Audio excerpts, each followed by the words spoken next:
Welcome everybody. Today is a landscape success class.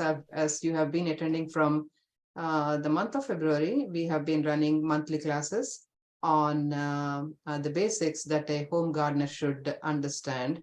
My name is Suma Mudan. I am a master gardener with Fort Bend Master Gardeners for the last 9 years. And we have been doing this program for the last 4 years. This is focused on getting the homeowner all the tools that are needed, required to get success with their home landscapes. So today's topic is irrigation basics. This is something which is very timely and which we all need. This goes on all the basics that we need to learn how to make our water efficient, and Don is going to give us all tips on the water efficiency and irrigation basics. So Don Parkhouse, in gardening terms, Don is a non-native adoptive Texan, having lived in the state for more than 70 years, 40 plus of those years in Fort Bend County. He and his wife, Mary, are both master gardeners and master naturalists. They are really totally overqualified. Don has advanced training through master gardeners in rainwater harvesting, irrigation efficiency, and turf care and management. So he has a lot of knowledge, and we are very fortunate to have him share some of that knowledge with us today. In his first 9 years with Master Gardeners, he was heavily involved with our hotline operation, answering questions from the public. So hotline is a free resource to the community where you can run your questions, anything that is, if you have any questions about your gardening, you can run it by the hotline. You can call them, you can email them, you can send them pictures. So Don has done that for 9 years. Today, Don spends most of his Master Gardener volunteer time utilizing his training, helping to maintain and improve our demonstration gardens and working our fundraising events. So if you're not familiar with it, we have demonstration gardens in Rosenberg. And Don and his wife, Mary, both are heavily involved in maintaining and working in those gardens tirelessly. So if you have a chance, go see those gardens. You will get a lot of ideas about what to do with your home gardens. So now let me not take any more time and pass the mic to Don, and you all enjoy this presentation. So before Don starts, I just want to run it by all of you again. If you have questions, you can put them in the chat room.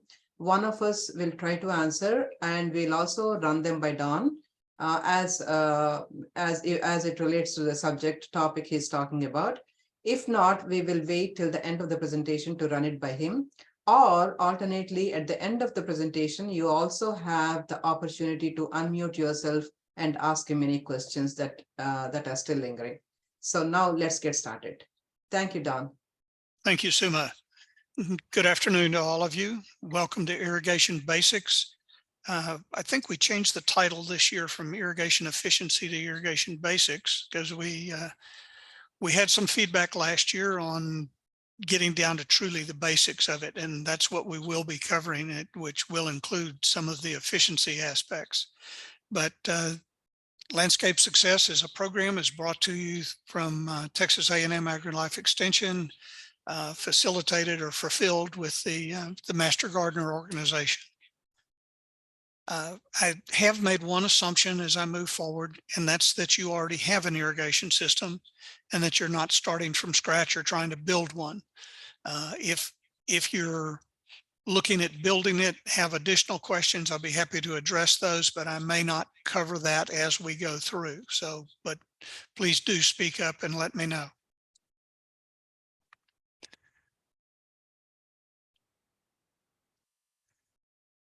Again, I think Suma covered this, Fort Bend Master Gardeners, irrigation efficiency training. I've been a Master Gardener since 2008. Let me get on to the next slide, and it's going to go back to a little bit of what Suma said. Come out and visit our demo gardens. I don't guarantee you're going to see this butterfly, but it is there periodically.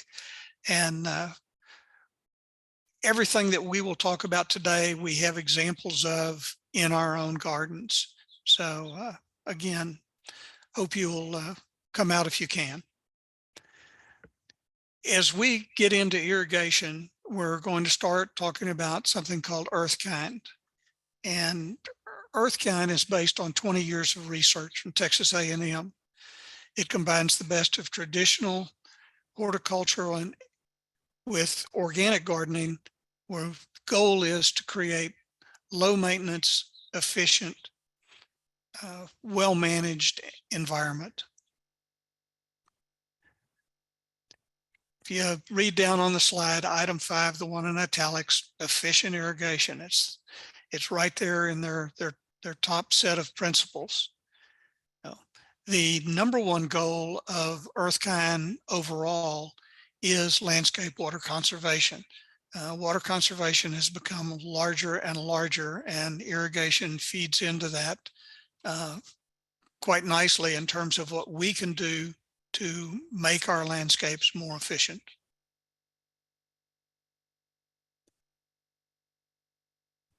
I don't want to overemphasize this, but it does start with you, starts with your own backyard or front yard or your irrigation system. So you as an individual or family homeowner can make a difference.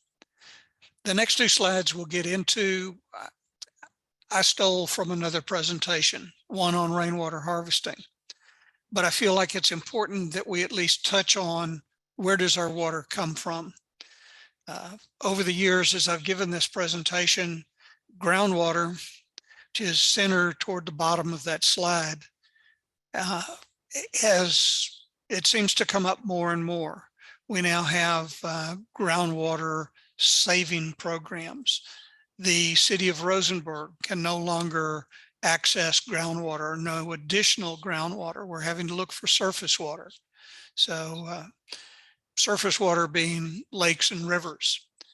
We have the Brazos, the Colorado that are available to us today, though both of those are technically oversubscribed in terms of people who have rights to that water. I don't know how many of you are in the Rosenberg area specifically, but Rosenberg has actually, they're part of the Brazosport Water Association. They are using, I think it's 5 million gallons a day now is their allotment of, excuse me, water that's coming from a desal facility located in the Freeport area. So we're having to look for more and more sources of water. So however we can save water becomes that much more important. And being as close to the coast as we are, you'd think we have lots of water until you look at it this way. 97.5% of the water in the world is salt water. It's not very good to drink, and it's not good for your plants. So we're down to 2.5% that's fresh water. And a very, very small piece of that 2.5% is lakes and rivers. And that's what we really have access to today.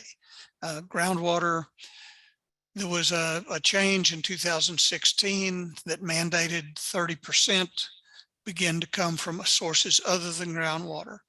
In 2025, that number goes up to 60%. So we're closing in on having to find sources other than groundwater. And that means that any efficiencies we can create become that much more important. But let's get on and talk about irrigation. I made a change to this slide since we're calling it Irrigation Basics. I added the word understand. I feel like it's truly important that you understand your system. Auditing, maintain, repair, it's great concepts, but understanding what your irrigation system does is really important. How you can modify your system, and then what are the best practices? When should I use it? How much should I water? Those types of things. And then hopefully at the end of today, you will have a better feeling that you can go out there and change that irrigation controller and make a difference. Be more efficient with the water you're using. Some of the issues that come up, I mentioned that Rosenberg is now using some desal water. We're still using some groundwater. We use water from the Brazos. You get it wherever you can. The slide talks about the 2012 and the 2017. I just recently did locate the 2022 state water plan. It just goes on again about conserving groundwater and finding alternative sources.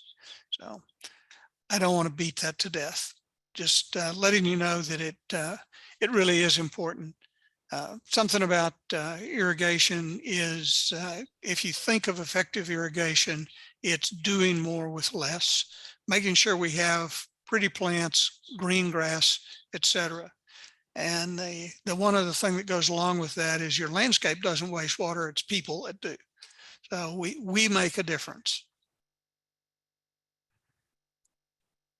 I'll let you read this one. It's fairly self-explanatory. I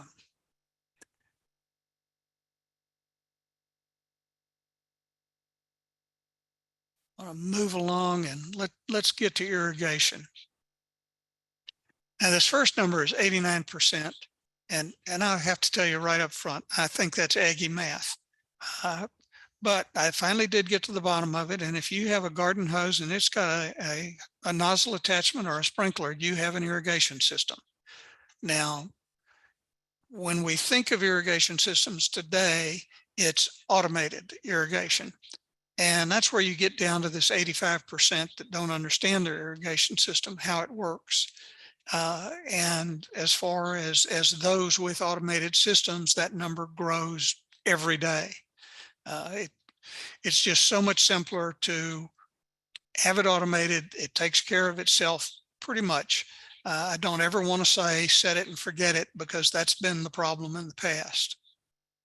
But the 85% don't understand. And when we say that, or I say that, it's how long should it go on? How often? The plants, the type of grass I have, what are their requirements? Okay, did I account for all the rain? Is my system even turned on right now? Because all the rain we've had, it probably shouldn't be. We're going to spend some time talking about your irrigation controller, the brain, the control, it drives the entire system, and then how to maintain the individual pieces. Then we start off here with the best management practices. I don't want to read these to you. I'll let you read them. I want to highlight some of the points though. When it says best after 6 or before 10, by and large here in Houston, it's still really hot and muggy at 6. The before 10 a.m. is probably a better rule of thumb. Most irrigation systems will go off very, very late at night to where they are finishing as the sun comes up or during the first few hours of sunlight. The reason for that is you do want leaf foliage to dry out and not stay damp. And as far as monitoring, you get a much better feel for what your yard needs first thing in the morning. Obviously at 5 o'clock in the afternoon, I think everybody's lawn's a little crispy these days. And then water deeply and promote deep and healthy roots. Don't be afraid to use a moisture meter. It works on a lawn just as well as it does your plants. What we find frequently is people are watering a lot, but they're watering very short periods of time, and it doesn't really get down to the roots. That's where you need your water to go to. That's point 4 there. Talks about it takes about an inch of water to get 6 inches deep. And soak and cycle is something we'll come back and talk about some more, but that's basically running a short cycle, having the system turn off and then come back on again. That first time through kind of breaks the surface tension, gives the pores, if you will, of the soil to open up and then begin to accept the water, rather than have running it for a longer period of time, soaking the surface and having it begin to run off. The next to the last item I also changed. It used to say never water on windy days. Well, that's pretty much impossible. We have a lot of wind. But there are some days when we've got 40 to 50 mile an hour southeasterly or southwesterly winds blowing. And particularly if your system's going off in the afternoons or toward the early evening, you're going to have a bigger problem with wind. So many of our systems use a fine spray system, and it gets blown away and never gets to your lawn or your plants. Check your irrigation monthly. I'm an irrigator, and I'll be honest, I have a hard time remembering to go check my components, but if you put it out there, stick it on the refrigerator or on your to-do list or your phone, at least so you're thinking about it and go walk through periodically. That's better than setting it and forgetting it. Let's get down and talk about some of the pieces that make up your system. I have this great new feature that I just discovered. Lets me go in and blow up. That's the controller, and we're going to spend a lot of time talking about it. This slide and the next one, but it's the brain, if you will, of your irrigation system. As we move around the slide, the item to the left of the controller is a valve. The loop at the top are wires. The valves that control different zones within your irrigation system. Generally, the controller plugs into 110 volt standard plug, has a transformer, and the valves are 24 volt. More than you need to know. It's electrically connected with those two wires. Directly above the valve are two different styles of rotors. Rotors tend to put out huge amounts of water, up to 14, 15 gallons a minute. To the right of the rotors are the more traditional spray heads that you see all the time in yards. The main body of it is actually buried in the lawn. That taller, skinny portion is what, when the particular zone or that sprinkler head is activated, will extend up and then spray out. These are the ones that tend to blow very, very badly because they produce a very fine spray. Moving on to the right of that, we've got some PVC pipe, PVC fittings. That's kind of the guts of what all of these things are screwed together with, and that's buried out in your lawn. Below it, we've got a little piece of grass and a device called a backflow preventer. If you have an irrigation system, you must have a backflow preventer. That keeps anything that goes on in your irrigation system from being sucked back in to municipal water. It's a big fancy check valve, if you will. It only lets water flow one way, and that's into your system. At the very lower right-hand corner of your slide is a roll of drip irrigation tubing, 1/2-inch tubing. And we will spend a little time talking about drip, how it can be used, where it can be used. But those are the pieces that are going to make up your irrigation system. How they work and how they work together are extremely important.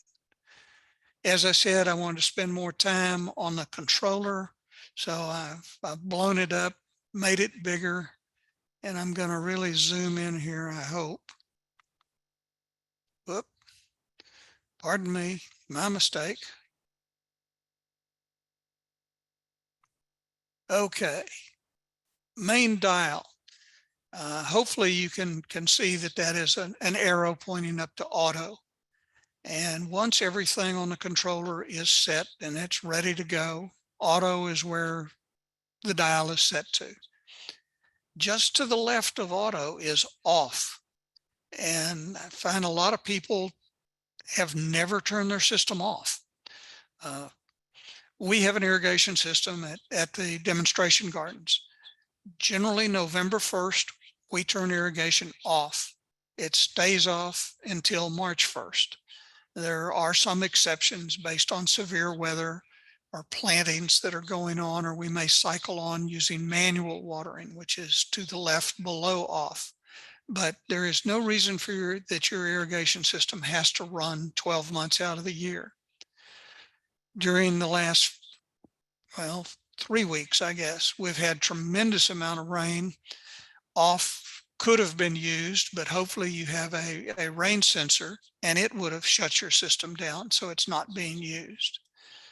Now, if we move over to the right-hand side of that dial, I guess it should be showing blue, or is on my copy. Starting at the top, we've got date and time. That's where you physically set the date, the time of day, and there's an internal clock for your controller. Moving on around, we've got start times. Most residential systems will have 6 to 8 zones, if you will. That's sections of lawn, maybe 2 in the front, 3 in the front, maybe a landscape bed that is plants along the front. Backyard may or may not be controlled off of your irrigation controller. It depends on how elaborate and how expensive the system was when it was put in. But again, I say 6 to 8 is common. I believe this particular controller that's pictured here comes standard as a 6. It's expandable to 22 zones. So you could have lots of control as far as where your irrigation goes. Run times is how long does a particular zone or sprinkler head stay on. Sprinklers are rated as gallons per minute, so they don't have to run very long to put out a lot of water. I mentioned the spray rotors from the earlier picture, putting out up to 14 gallons of 15 gallons a minute. So run times are something that, particularly if you're getting runoff occurring, you're probably running it too long. Last two things I want to talk about are at the very bottom of that, with seasonal adjustment, and then the kind of gold tone is weather. If you have one of the newer, and I do mean newer, last 5 years, probably last 3 years, weather sensors are becoming more common. Seasonal adjustment's been around a little bit longer, and it's very, very convenient function.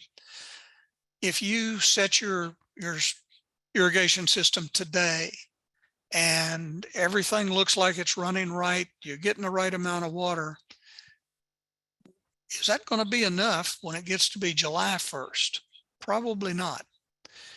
You could go back in, you could go to start times and run times and which zones you want to do, or you can use seasonal adjustment and say, well, I think if I kick it up about 10%, I'll probably be getting it. It's an easy way to make an adjustment across your entire system. And that I emphasize that it's your entire system. It's not by zone or particular type, or whether it's lawn or vegetation around the house, that sort of thing. If your system is currently running for 10 minutes and you say, well, I'm going to kick it up 10%, it's then going to run for 11 minutes. It doesn't sound like a lot, but over time it becomes aggregate, and it does make a difference. Or setting it up 20% come August 1st. Remembering to turn it back down is something that hopefully if you begin to see water, it'll remind you, oh yeah, I need to set my adjustment back down. Want to move over a little bit here in the, pardon me while I've done it again to you. I apologize. Okay, the other side of that controller. We've got program select. We've got an A, B, C, and D. All of the things I just covered with start times, run times, days to water, you can set A to do one set. You can set B to do something different, C to do something different, D, as long as they do not overlap to where A and B are trying to run at the same time, they'll run very well. You may have some section of your yard that you want to water every other day. Some that says, maybe it's the plants, the beds, you've got heavier mulch in those, and every 3 days is sufficient. This is what allows you to say, no, I'm on a different program for that type of my yard. The arrows and the plus and the minus is where you get into which zone you're in and how long it's going to run. And we'll come back to that here momentarily. Okay, I've tried to get to this slide accidentally several times. This is a bird's eye view penetrating through the ground to what's buried in your yard. And we're going to start sort of in the center to the left. There's a red handle. And let me see, I think I've got a, better view here. Your irrigation system should have a shutoff valve. You've got a water meter that's going to feed your house and then have a separate side to it that feeds into your irrigation system. Having a shutoff valve is just, if you have a problem with your irrigation, it makes it very easy. You don't have to shut off water to your house at the same time. So it's fairly standard. The other item in that picture is the backflow preventer. It's always going to be above ground. This one appears like it's out just in the middle of nowhere. Frequently, those are installed residentially. It's going to be up against the house. A lot of times you'll find a lot of duct tape wrapped around it with insulating pipe because it is above ground. It is subject to freezing. That top is a brass type fitting and it will crack. It's very important that it have some type of freeze protection. Again, it flows through the valve, your main shutoff valve, and then through the backflow preventer. And what that does is, if for some reason a chemical were being injected via your irrigation system, or there's something that could be sucked back into a broken water pipe, it cannot be pulled back into the municipal system. It's just simply a safety and health. But that's a simple version of what the backflow preventer will do. They're easy to find. Like I say, they're always above ground.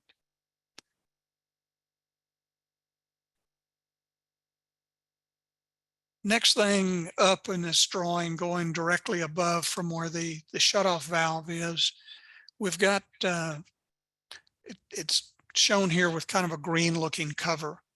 And again, I think I have a blow up. Yes.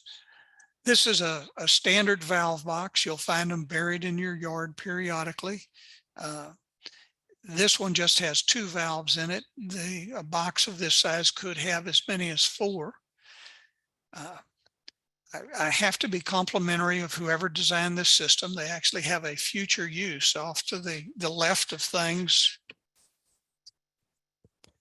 They've got a cap for future use, and I've never seen that one of those installed, but they were planning ahead.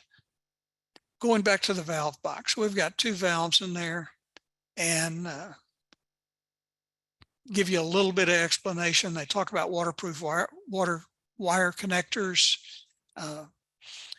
They just have something that looks sort of like petroleum jelly in them. So when you twist wires together, you put those on, it helps keep them from getting wet is all it does. There are 2 valves. The one on the left has what's indicated on there as being an automatic pressure regulator. Pressure is the driver of any irrigation system, whether you're talking a drip system or using spray heads or your rotors. Your rotors do need pretty good pressure. Drip needs very little pressure. So this particular valve has a built-in pressure regulator is what they're trying to indicate in their drawing.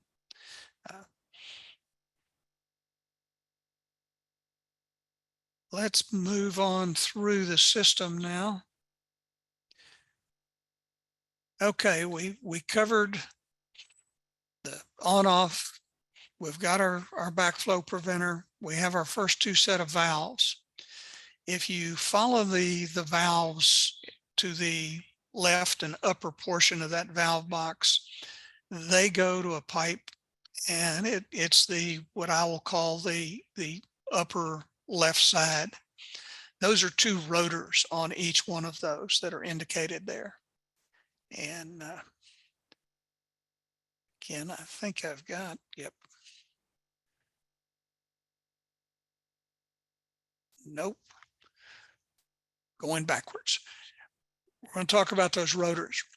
Rotors put out a tremendous amount of water. They'll throw as far as 50 feet sometimes. For residential use, you won't find them quite as frequently as you do for golf courses or commercial type environments. If you want to read all the fine print, you'll find that the piping going to those is larger as well, simply to handle the water flow.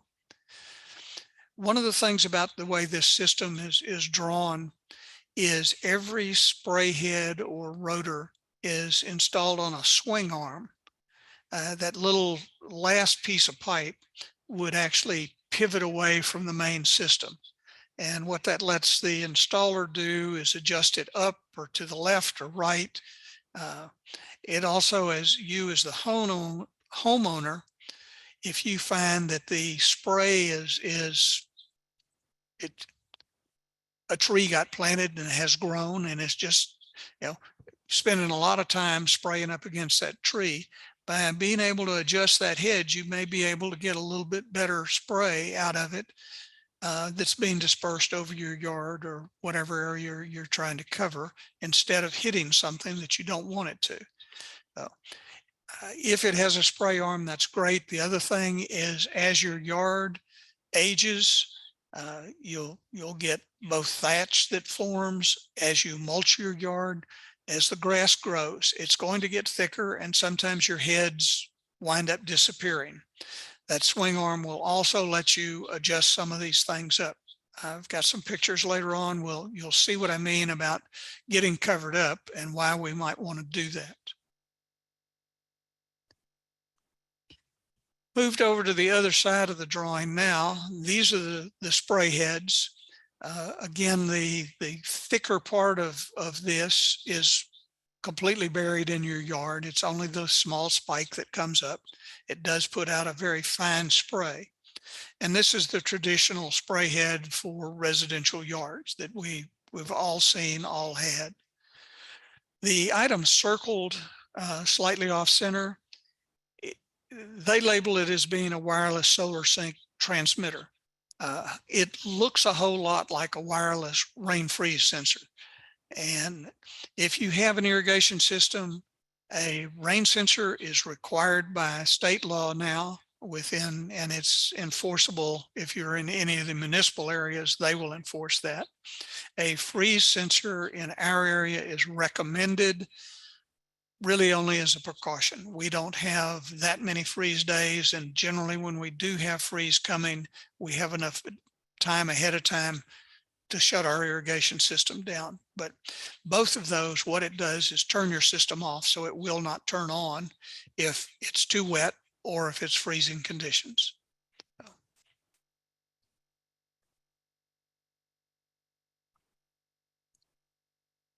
Going back to, do have a blow up of one of the rotors.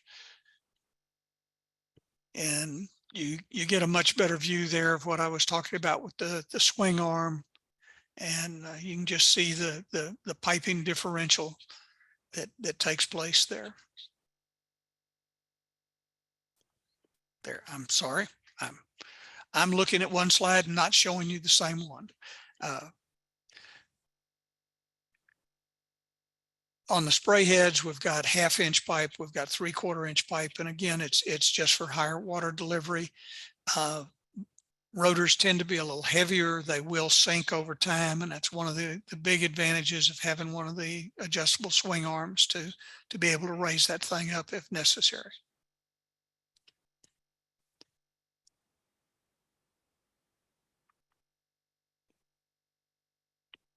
Okay, I think I've talked about pretty much everything except that circle up right below the N in irrigation. Think of your TV remote and how convenient it is to sit on the couch and be able to change channels. Well, this is the equivalent, if you will, for your irrigation system.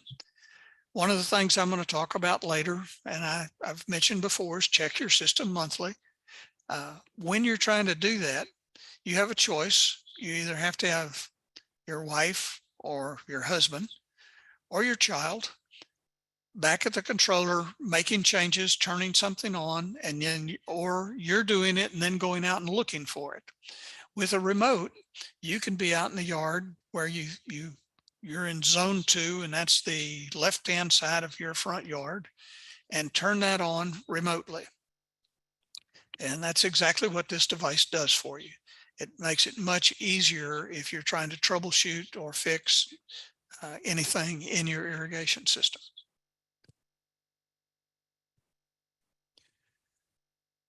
We So spent a Don, lot of time. excuse me, Don. Excuse me? Yeah, there are a couple of questions. Would you like to address them? Sure. Okay. So I think one, probably you're going to talk about it soon. One question is about the runoff, like how to control the runoff.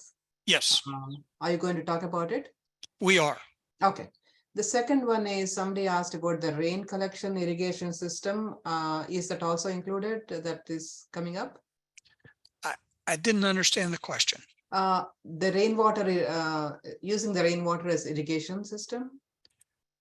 I can talk about it. It is not considered. I mean, we're looking at conventional irrigation rather than rainwater collection and using it as a means. Yes. Yeah. I can't address that. Let's cover it at the end. Okay.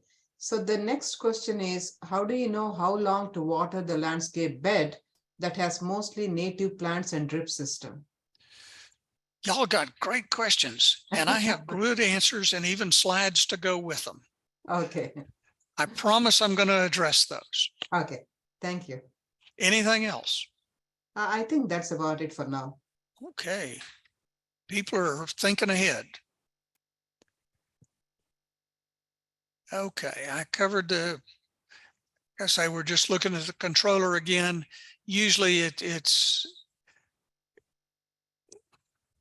I hate to say usually, there are two versions. There's indoor and outdoor types. Outdoors may be mounted on the exterior of the home, generally on the side or back of the house. Frequently we find irrigation controllers will be just mounted in the garage. Since there's no water associated with the controller, it's all electrical. It's a matter of having a plug for it and then the wires that lead out of it. So, but look around, be sure you do find a controller. It is crucially important that you know where your controller is, and hopefully feel more comfortable about making some of the changes, looking at it and then looking at what's going on with your system.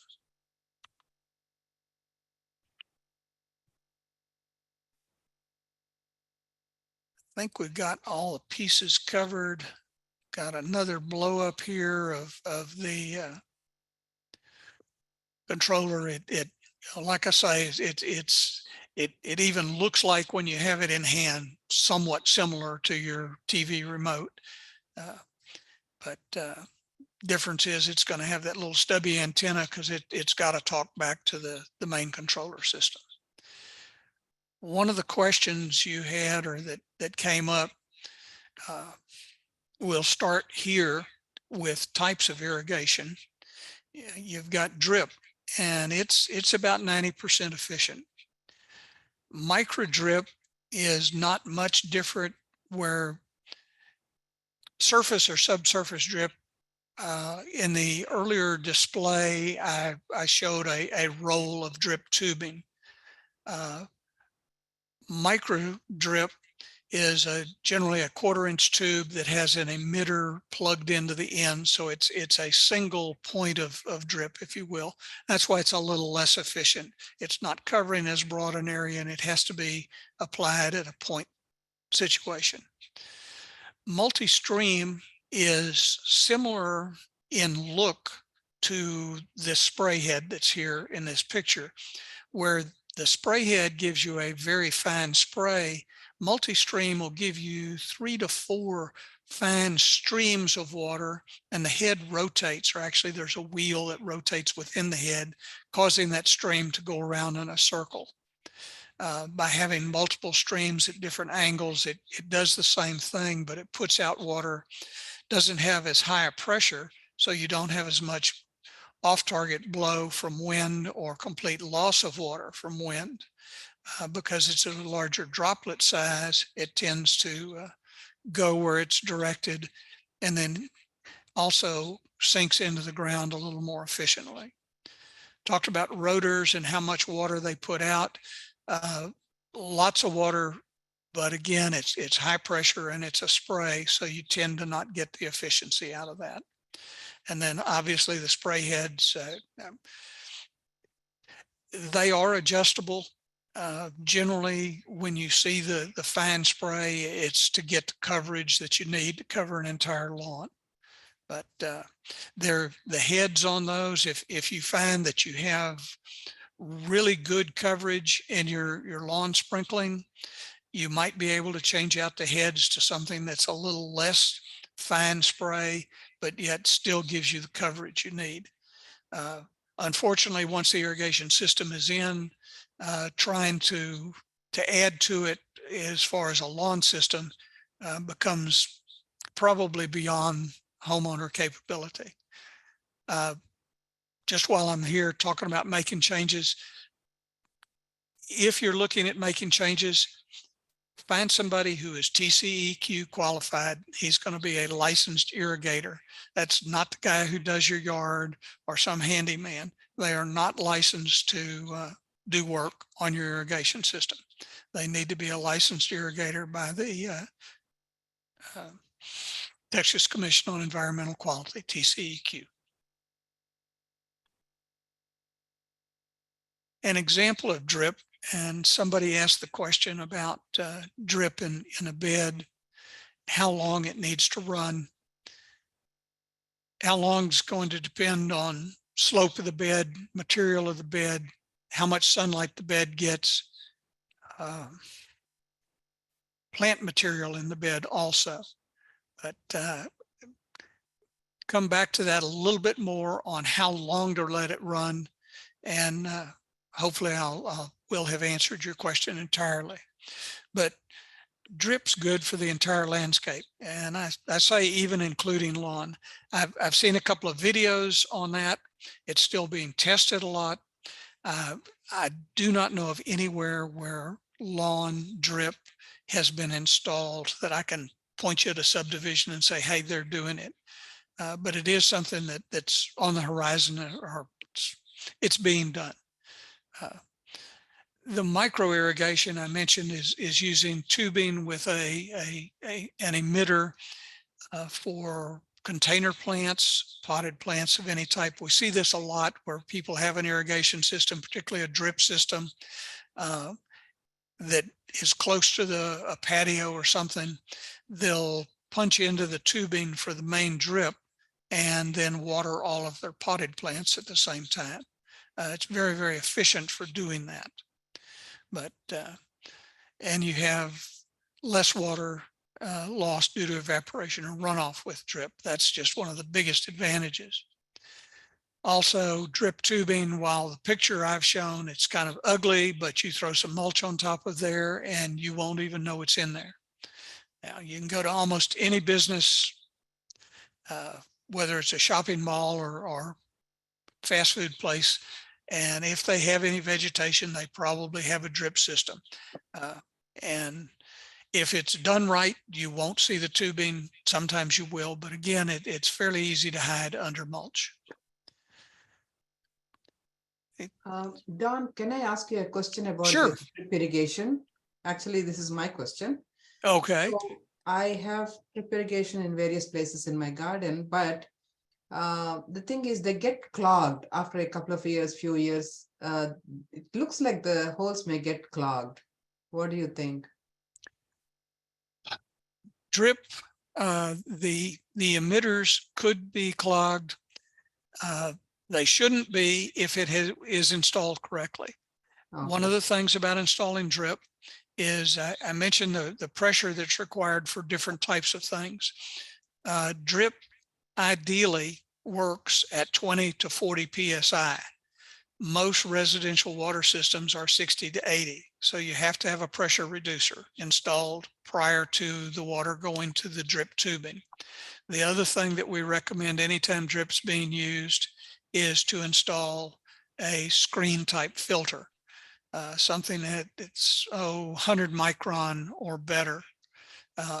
And with a filter, that's what gets clogged instead of your emitters getting clogged in the tubing. Once the emitters are clogged, there's not a really good way to unclog them. Taking out the section of pipe and replacing it, because most of, well, like this brown tubing that's in the picture that's up on the screen, the emitters are integral to that tubing. They're housed inside it. It's made, manufactured, so all you see is a small hole where the water drips out. The emitter is inside. There's no access for you. I've had people tell me they've tried taking a pin, and if there's a spot, you might try it, but I'd probably more inclined to cut out the section of pipe and put in a new one. But the big thing is to make sure the pressure feeding it has been reduced, as I say, 20 to 40 psi. And what will stop the clogging is installing the filter. Okay. Thank you. You're welcome. This next slide, I want you to take a look at the first two items. The last word in there is the only difference.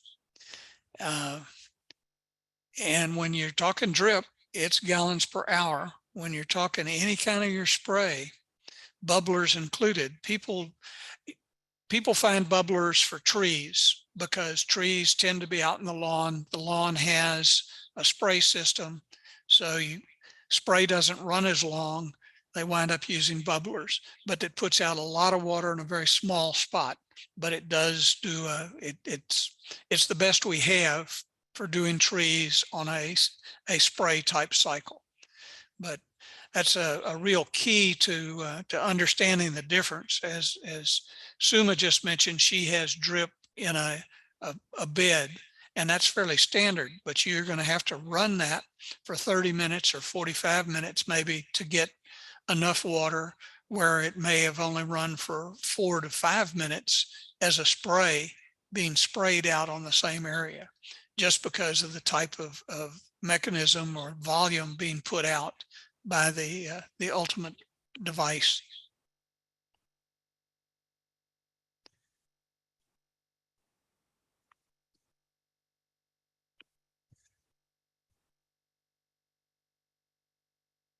Do you take all of that in? Okay. We talked about the basic components. I talked about the manual, and maybe I didn't spend enough time on that on the diagram that I had up earlier, but it's going to be one of the main dial was set to auto, and then I think on the one I had up, it was two clicks over. But what that lets you do is run a particular zone. I mentioned that residential 6 to 8 is fairly common. Say you're working on the beds in the front yard. Hopefully that is a zone unto itself, or a group of emitters or sprayers. It could be a spray system. Ideally, that's the first thing you might want to look at converting to being a drip system. One thing you cannot do efficiently is have a drip system and spray system on the same zone. Spray system runs for minutes. Drip system runs for not hours, but multi-minutes, if you will. As far as doing the system audit, it's getting out, turning something on, turn on that manual run station. You walk around, you say, okay, I know this is the right-hand side of my front lawn, and turn it on. And if you go out there and you find water running across the sidewalk or shooting straight up in the air, you know you have a problem. That's the obvious problems: the broken pipes, broken heads. The things that are not as obvious are the misaligned heads or clogged heads, and then plants obstructing them. That's where I was talking about the advantage of some of the swing arms. But it's just as if you've been in a home for either bought it and it was had someone else had done the landscaping, or you've been there several years, things grow. Sometimes the irrigation system is not really where you need it to be. So, but it can be corrected without that much trouble. I I made the plug, or not a plug. I, I commented, don't use your lawn guy to fix your sprinkler system. Get you an irrigator. The one caveat or workaround, you either have to have a licensed irrigator or do it yourself. If you do it yourself, most municipalities allow the homeowner to make corrections to their own home, whether that's in the irrigation area or something else. So as far as moving something, changing the location of a spray head, that's something that you could do yourself.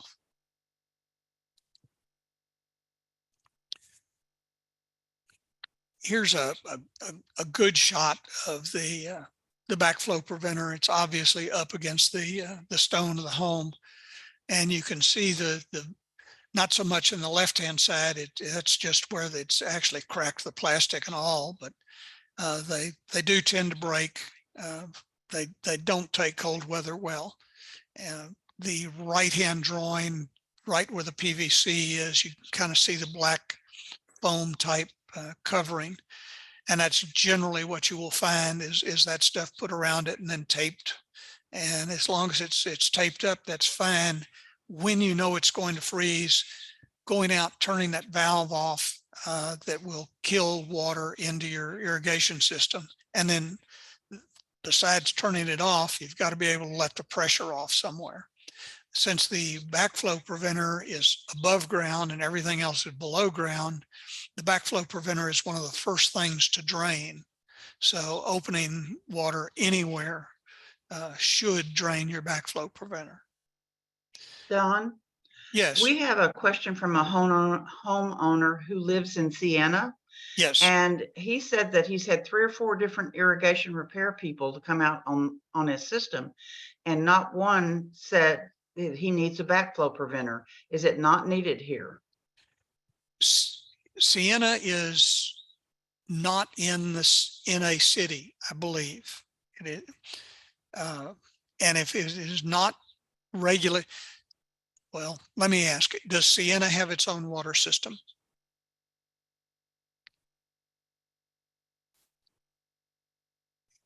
Joe, you want to answer that question?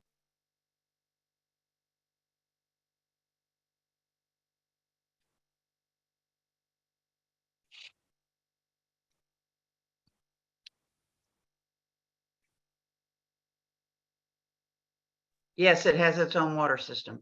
Okay, they are not requiring it then. It is by municipality. It's not a state ordinance. And if your water, as Joe has indicated, he's in Siena, they have their own water system, and they set the standards and regulations. And if they're not requiring it, you don't have to add it. If you're in the city of Rosenberg, city of Houston, Sugar Land, I believe all of them require backflow preventers. At our demonstration gardens, we are regulated by city of Rosenberg, and we have a backflow preventer before any of the irrigation that's in our gardens. And all of the people that I've dealt with, I know in the Rosenberg area, have backflow preventers as well. But again, it's going to be up to your water provider. Hey, Don, this is Boone real quick, and this might be important. Would you explain the importance of this little thing? The backflow preventer? Right. Yeah, we've been, well, I thought I had. And it's basically isolating your system from being able to put water, contaminated water or potentially contaminated water, back into a municipal system. And Or even into your own house. because again, your water comes, it splits, it goes to the house, goes to that valve for shut off for irrigation, and then goes to the backflow preventer. And yeah, it has it, but you know, if Sienna is not requiring it, it's a safety feature for the homeowner, but it's not required by Sienna.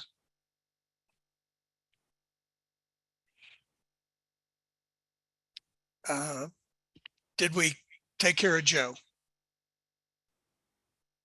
I think so, although another lady that's in Sienna said that she does have a backflow preventer. So evidently it's not required, or those installers would have never installed one without it. But some irrigation people are putting them in there. If they had someone who is a licensed irrigator, they are state licensed, and they probably would not install an irrigation system without one, regardless of what the regulations are where they are.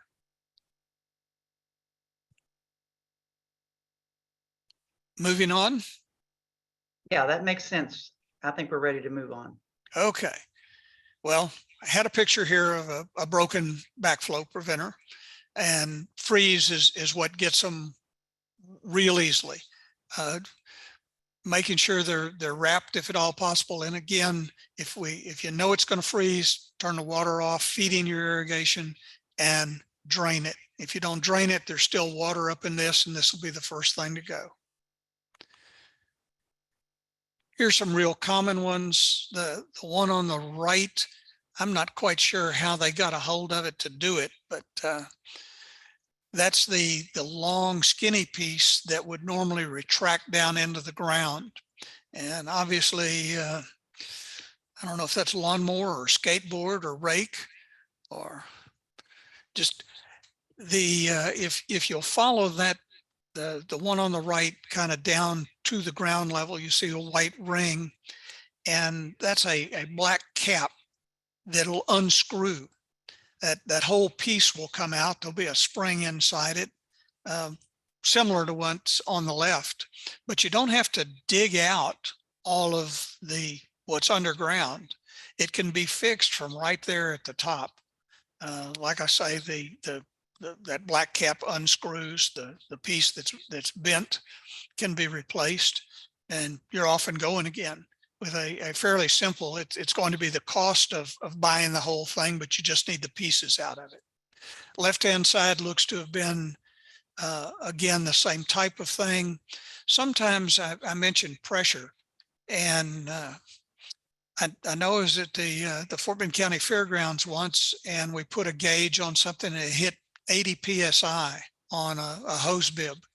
If your system normally runs at 50 or 60, and for whatever reason it cycled on when there happened to be a spike, sometimes the plastic will have just simply fatigued and blow it apart. I hate to admit that happens, but the more common thing is over time some of these screw together fittings get loose, and that's another reason to walk around and look. The one on the left probably was leaking water before it came apart. So that's just another reason to kind of look around and see what's going on. This next one is real easy to spot.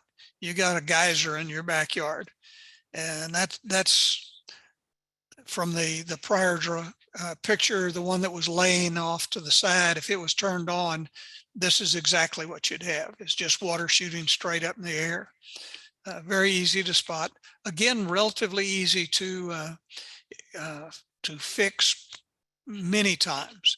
It could be the entire top just simply became unscrewed, or the plastic got run over, hit.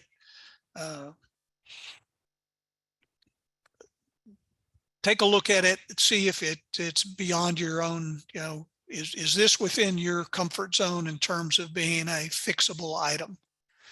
A lot of them are if you just look at it and look at the pieces. Talked about pressure a couple of times. Also the fact that some of the spray heads are adjustable. They'll have a small screw in the top of them, and the top can be dialed. If it's turned down all the way, it just barely lets water out. And sometimes you'll get a misting because it's the pressure to the hole size will create it. Normally changing out just the head on that particular spray will correct the problem. But if you're misting, you're, number one, not getting any benefit to your grass, and it's just making a mess. Next item up is the hidden spray head. Sometimes the grass gets so thick they can't come up anymore. And this is what you find. That piece that should come up above the ground, it's trapped. And it doesn't take too much. It retracts a time or two and pulls a little bit of grass in with it. And then the next time the grass has grown over, and it simply can't come up. And once they can't come up, they don't fix themselves. If you were to find something like this, taking a small hand trowel and just cutting away the grass probably would fix the problem. Or I mentioned the ability to be able to raise some of your spray heads. And this is a case where, depending upon how much grass is covering that up, the spray head itself might need to be raised. If it's on one of those swing arms, they're very adjustable.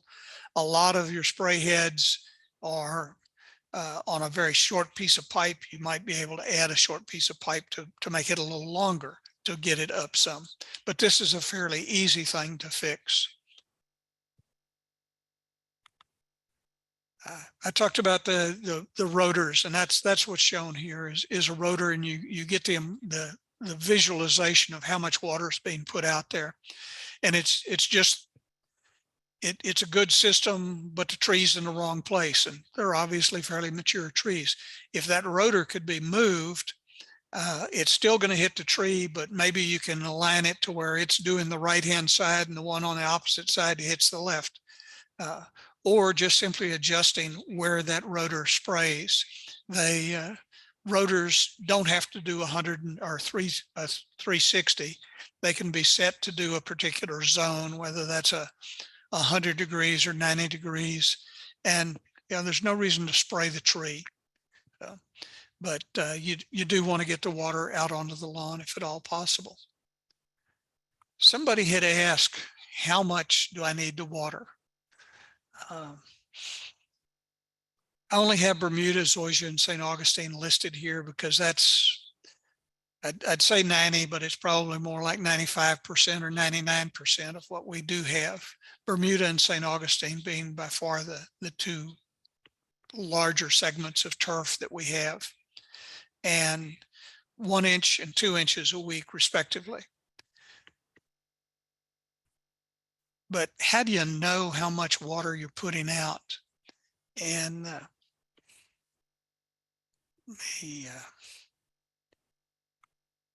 try this again. Hopefully that enlarged for you. Those white things sitting out there are called catch cans or catch cups. These are the fancy ones. They actually have markings on them, and they say how much water has been collected. You take those, put them in your yard, and turn your system on.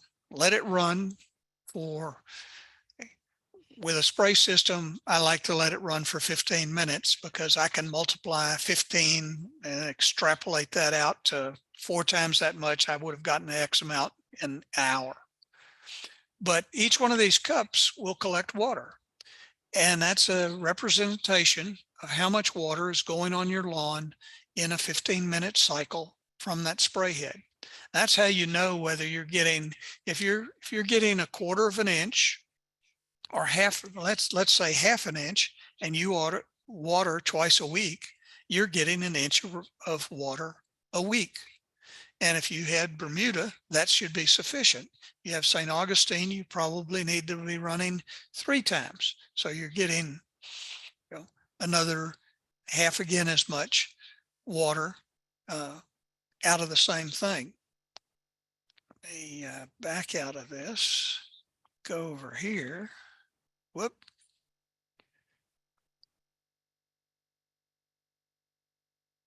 Bear with me. Now that one's not near as fancy. That's a cat food can or a tuna fish can, but it will collect water every bit as easily as those fancy white ones I had in the other picture. And they probably won't cost you a thing because you already had them, or you could collect them. But you do have to take a ruler and stick it in there and measure it yourself. They're not going to be marked, but it does do the same thing. You're just trying to collect water so you know how much that sprinkler head is putting out to your lawn in that location. And from the other picture, you saw how diverse they were. You don't want to just put out one. If you can have at least one per spray head, you'll make sure that it's possible you might have a spray head that's not putting out very much, and it'll help identify that.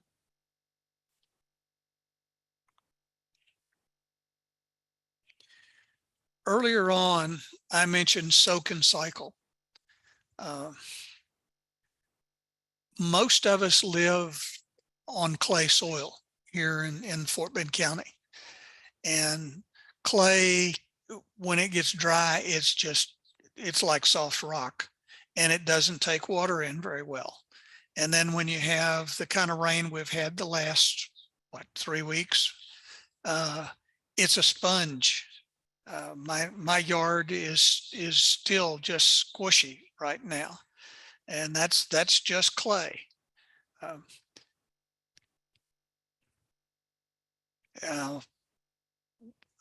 need to make the differentiation. Point 2 talks about lawn area versus landscape area. Lawn area, particularly soak and cycle, comes into play. One of the things I think all of us have seen as you drive down the street, somebody's irrigation system's going off, and you see water coming down the sidewalk or down the driveway, or it's out in the street or coming across this, out to the street. That's what you want to avoid. And that's where soak and cycle can really come into play. From your catch can test or your estimate of how much water am I putting out? And if you need an inch a week, but when you put out half an inch or a quarter of an inch, it starts running down the sidewalk, you don't want to leave it running. So the idea is turn it on, get that quarter of an inch, turn it off. Wait 20 minutes or half an hour. What we find, we do this quite a bit at the demonstration gardens. We'll go through all of the zones, and say your front yard is divided into 2 halves. Run the left half, a short cycle. Run the right half, the short cycle, and then run them again. That first time through will help break the surface tension, for lack of a better way to phrase it.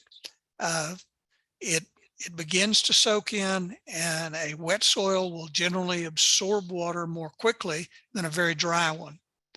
At some point you'll saturate it, but being able to run it for those short cycles, whether it sometimes it's 2 times, maybe as many as 3 times, to be able to get that inch of water you need for your lawn and not have it go down the sidewalk. And that's what soak and cycle do for you. Now there's soak and cycle built into some of the new controllers. The one I had up, I mentioned it's got A, B, C, D programs. You could do it that way, where you run A and it's got left side, right side, and it runs for so long, and then B comes in same day, but 30 minutes later and does them again. It's just a way to get the required amount of water out without having it run off, giving it a chance to soak in.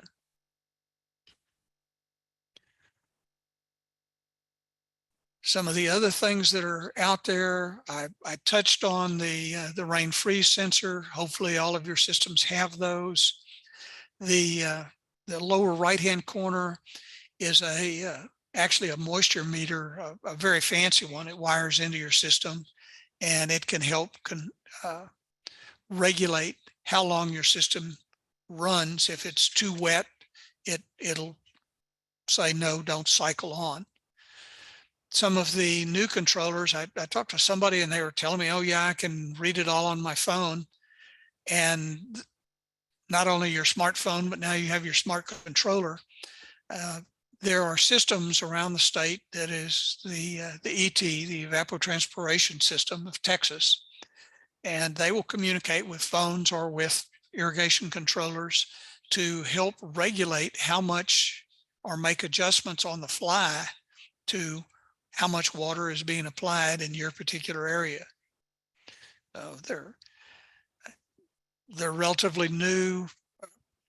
Again, last 5 years, maybe last 10 years. There's some of the technology's been there, but they're more and more prevalent now. But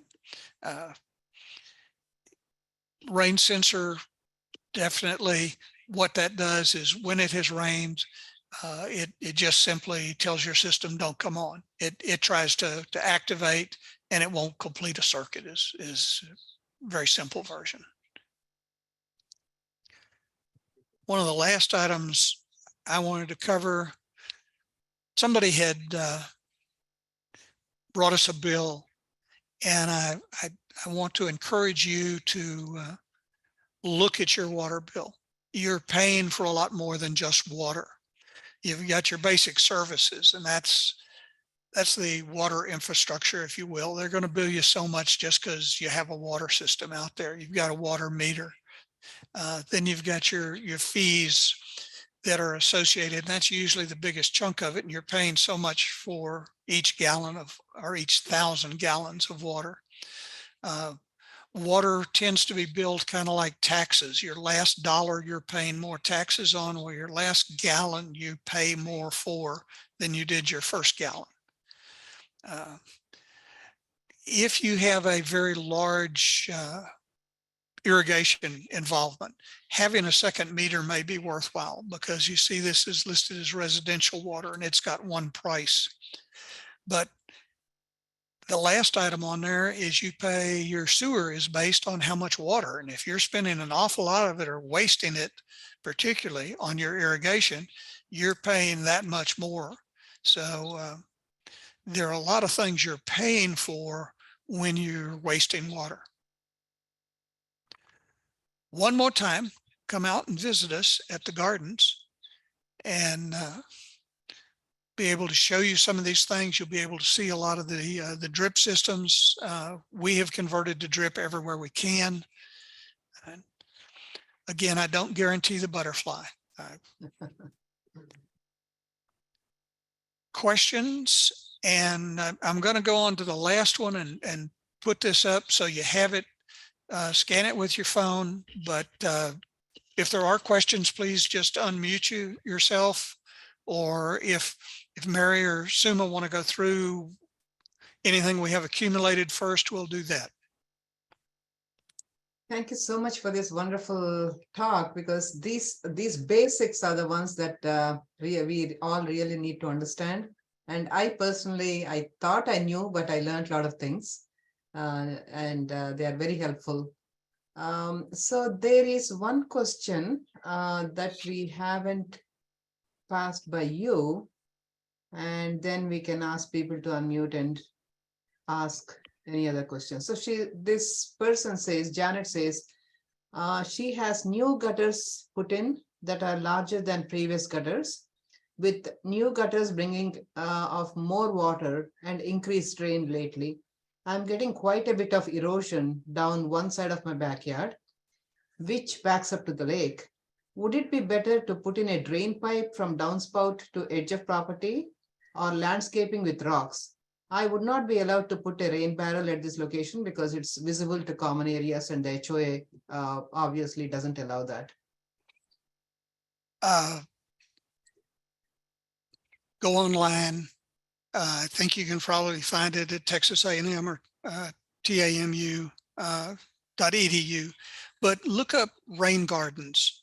It's an alternative method. The idea of a rain garden is to catch the water. It only retains the water for about 24 hours to 48 hours maximum. It is a solution that if you'll think of it as being a swale or a low depression instead of just simply a ditch, but it's got flowers and plants.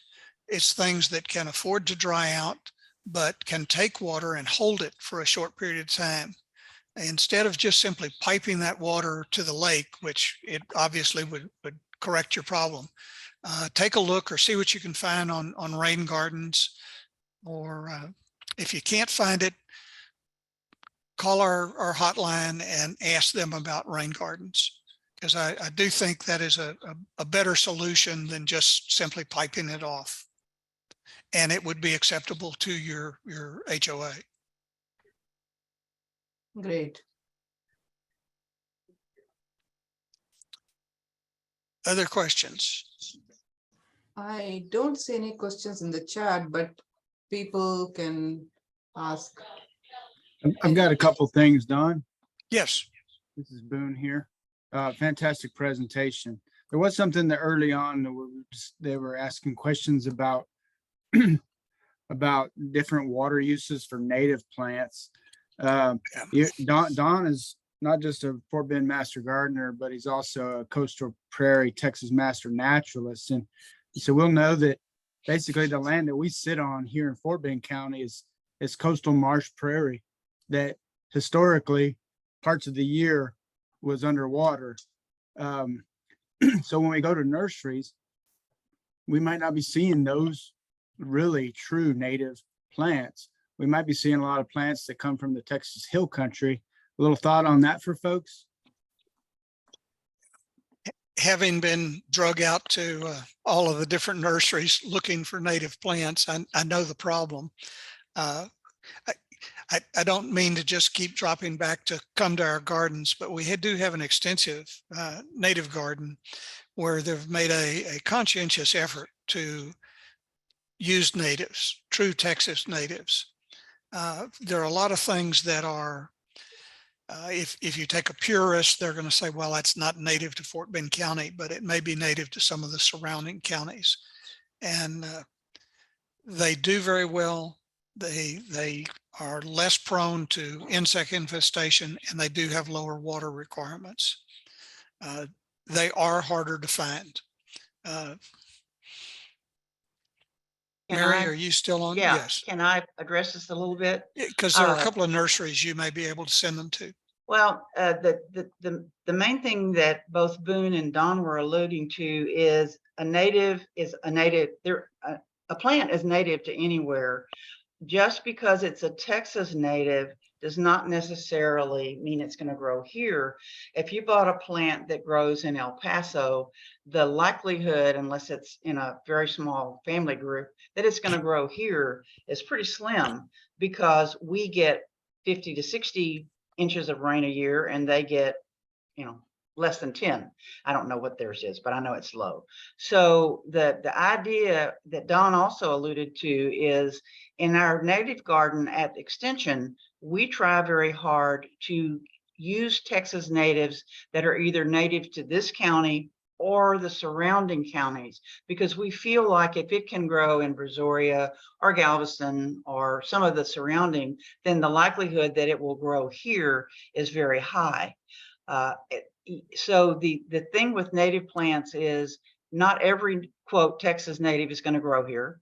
Our soil retains water, and there are some beautiful Texas natives that I cannot get to grow on my old cotton field because it just holds too much water for them. One lady did ask about irrigation for natives, and as I told her in an individual answer, once your Texas natives are established, you really don't need to water them unless we have something like last year. They would have lived through last year's drought last summer, but they would have looked awful. So again, we're trying to use native plants to not only be what they are for the insects, the birds, and the wildlife, but we're using them because we want them to be pretty. And they're only going to be pretty if they get a certain amount of water in a certain amount of time. So again, I don't know how much to give them in irrigation. When mine looked kind of beat down, I watered them, and when and so that's not a very scientific answer, but it is an answer to that. Again, finding Texas natives, there's a master naturalist who has, I think it's called Morningstar Prairie Plants in the Needville area. Enchanted Gardens does have some native plants. Caldwell's has some natives.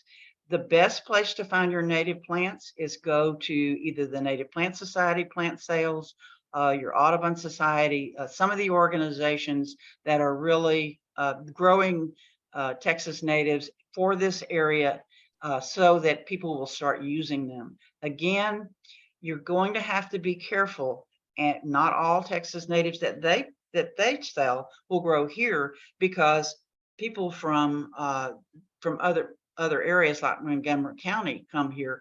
Some plants that will grow in Montgomery County won't grow here. So growing Texas natives is both a science and an art, and it's a lot of fun if you want to get into that area. And again, I would love to talk to you about it, or any of our master gardeners that are in the butterfly gardens or the native garden area know quite a bit about native plants. So do you think Buchanan's and Joshua's will carry some native plants? I'm sorry, I didn't quite understand you, Suma. Buchanan's and Joshua's, they both claim to be native plant. Oh, yes, yes, yes, Nurseries, okay. yes.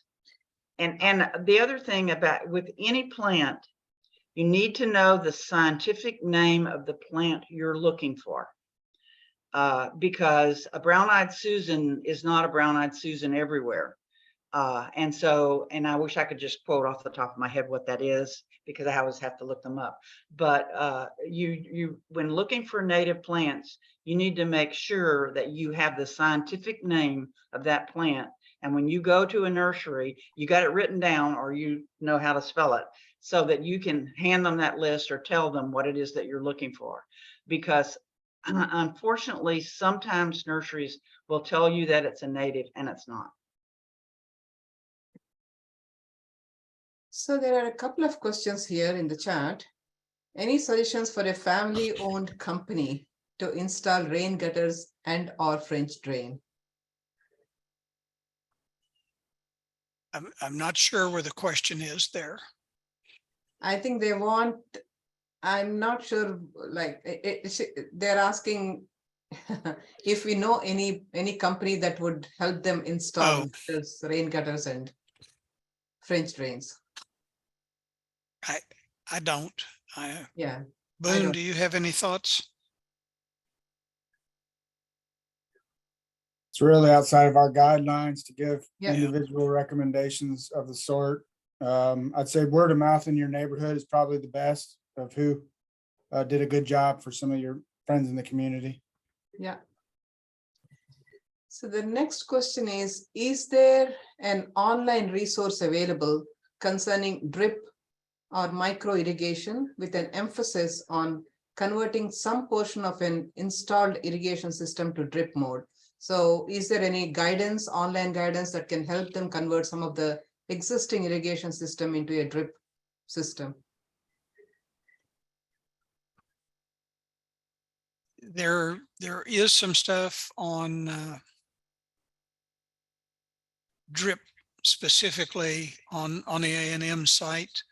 I hate to promote a company per se, but there's also some of the suppliers of product have a learn section that actually get into some of that. I've seen it online. So you might look for just simply drip supplies and see if the site offers you more detail. In lieu of that, getting in touch with our hotline, they may be able to talk you through it or work with you if you can come by the gardens.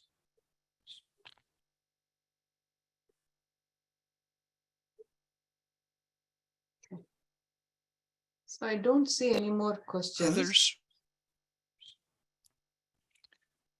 But I want to remind Boone, everyone to please do the survey, because this survey will help us design future classes that you guys really want to attend. So.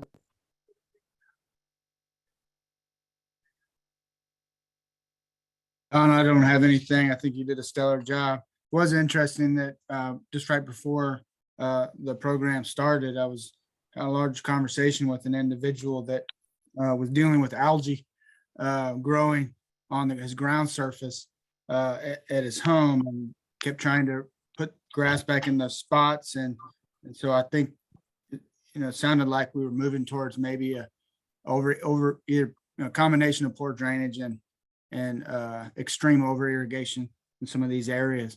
It's very, very important. So job well done. I mean, with the rain we've had, if people have had irrigation, if they don't have a rain sensor, the ground was already saturated. Yeah, so. Yeah. Well, thank you, Suma. Thank you, Mary. We'll Thank sign you so off. much, Don. Thank you. I really appreciate it. You're welcome. So Next thank time. you all for coming. And like I said, you will be getting the recording in the email soon. And please do attend rest of the classes. Thank you, Boone and Mary, for answering some of the questions.